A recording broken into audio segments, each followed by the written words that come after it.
Di episode 3 anime Shigatsu wa Kimi no Uso, ketika Arima Kose bercerita kalau dia tidak bisa mendengar nada piano yang ia mainkan,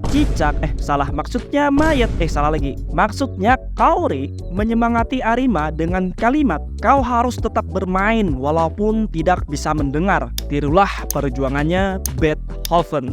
Apa maksud Kaori dengan meniru perjuangan Beethoven? Apa hubungannya dengan masalah Arima yang tidak bisa mendengar nada piano yang ia mainkan?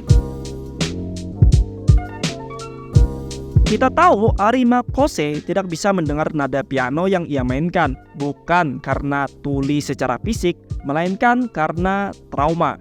Menyebabkan permainan piano Arima menjadi tidak teratur, bahkan bisa dibilang jelek. Kondisi Arima sedikit mirip dengan Beethoven. Beethoven juga tidak bisa mendengar nada. Tapi berbeda dengan Arima yang tidak bisa mendengar nada karena trauma, Beethoven tidak bisa mendengar karena mengalami ketulian secara fisik.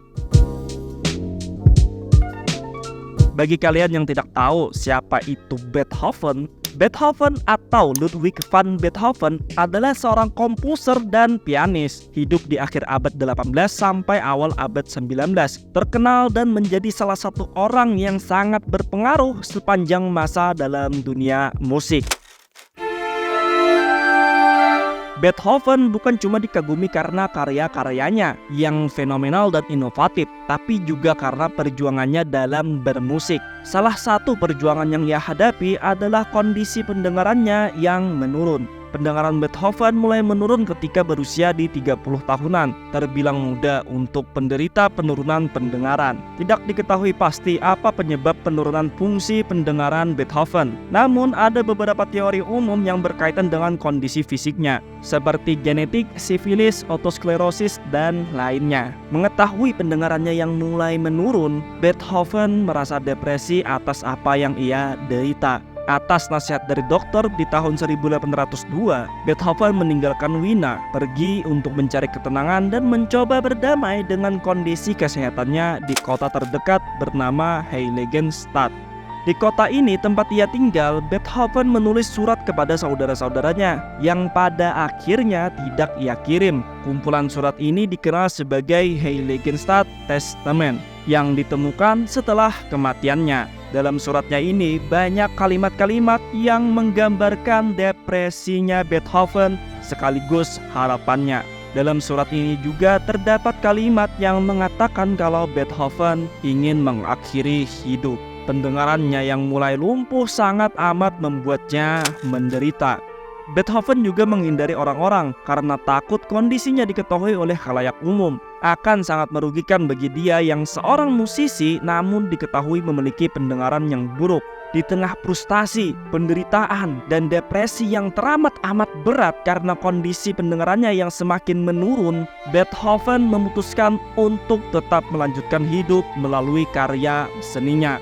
Bangkit dari keterpurukannya, Beethoven mencoba berbagai cara bermain musik untuk menambal kekurangan pendengarannya. Beethoven menambahkan berbagai perangkat ke pianonya untuk memperkuat suara yang dihasilkan. Dia juga sering berbagi pendapat dan berkomunikasi dengan teman-temannya, menggunakan gerakan tangan, ekspresi wajah, dan catatan yang ia tulis untuk menyampaikan ide-idenya.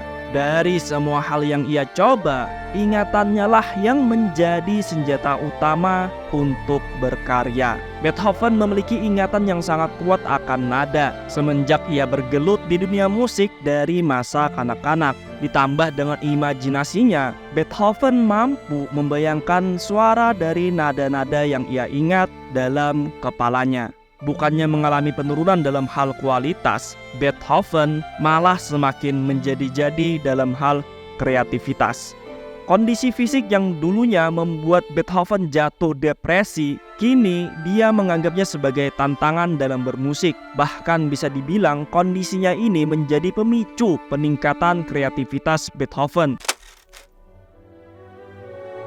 Setelah 12 tahun lamanya tidak terlihat di atas panggung, Beethoven secara mengejutkan membawakan simfoni yang tidak pernah ada, mengejutkan para penonton dan menjadi konser yang sangat-sangat luar biasa pada zamannya. Simfoni nomor 9, karya terbesar dari semua ciptaan Beethoven.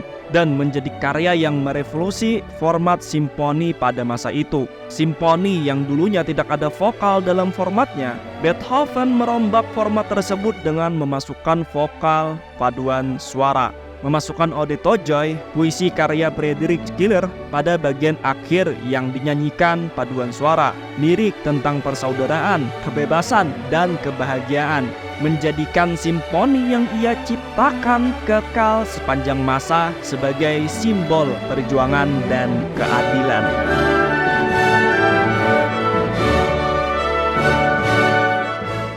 Ya, itulah alasan kenapa Kaori menghubungkan keadaan Arima dengan Beethoven. Pada akhirnya kita tahu saat pertama kali kembali bermain piano lagi, Arima bisa bermain piano dengan cara membayangkan nada-nada yang ia ingat, seperti metode yang digunakan oleh Beethoven. Dengan dukungan dari orang-orang di sekitarnya, perlahan Arima benar-benar bisa pulih dari traumanya. Dan Arima pun akhirnya bisa mendengar kembali nada dari piano yang ia mainkan.